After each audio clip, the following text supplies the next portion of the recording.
இவ்வளவு கேள்வி கேட்ட அந்த நீதிபதி கேட்க வேண்டிய கேள்விகளை கேட்கல.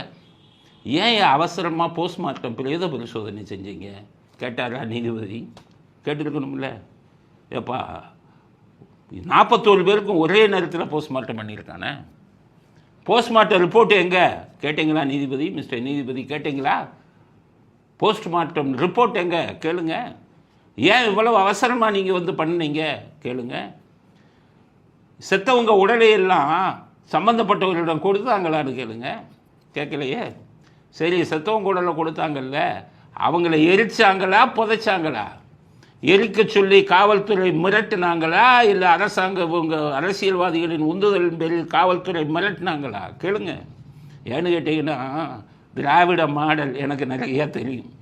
என்ன பண்ணுவான், இவன் கொலைக்கு காரணமாக இருந்தான்னு வைங்க, அந்த பணத்தை வந்து புதைக்க விட மாட்டான். நான் கண்ணால் பார்த்தேன். எரிக்க விட மாட்டான். நான் காவல்துறையில் இருக்கும்போது அண்ணாநகர் ரமேஷ் சந்தேகப்படும் முறையில் தற்கொலை செய்து கொண்டார்.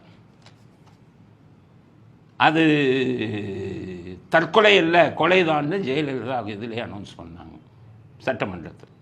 அவங்க சும்மா சொல்ல, காவல்துறை கொடுத்த ரிப்போர்ட்டை வச்சு தான் அவங்க சொன்னாங்க. அப்போ என்னாச்சு, அண்ணாநகர் ரமேஷ் இறந்து விட்ட உடனே அவர் பணத்திலிருந்து அவர் பணத்தை வந்து புதைக்கணும்.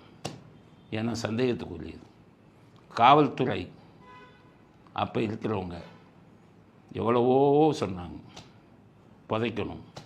பின்னாடி திமுகவை சேர்ந்தவர்கள் பலராம்னு சொல்லி சென்னை மாவட்ட செயலாளர் வந்து அதை எரிக்கணும்னு சொல்லி வீட்டில் இருக்கிறவங்ககிட்ட சொல்லி அவங்கள பயமுறுத்தி நாங்கள் எரிக்கத்தான் செய்வோம்னு எரிக்க வைத்தார்கள்.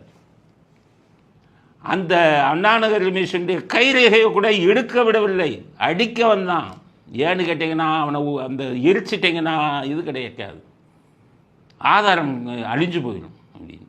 அப்போ இதுதான் உங்கள் திராவிட மாடல் பண்ணுற இதெல்லாம் விடலாம்.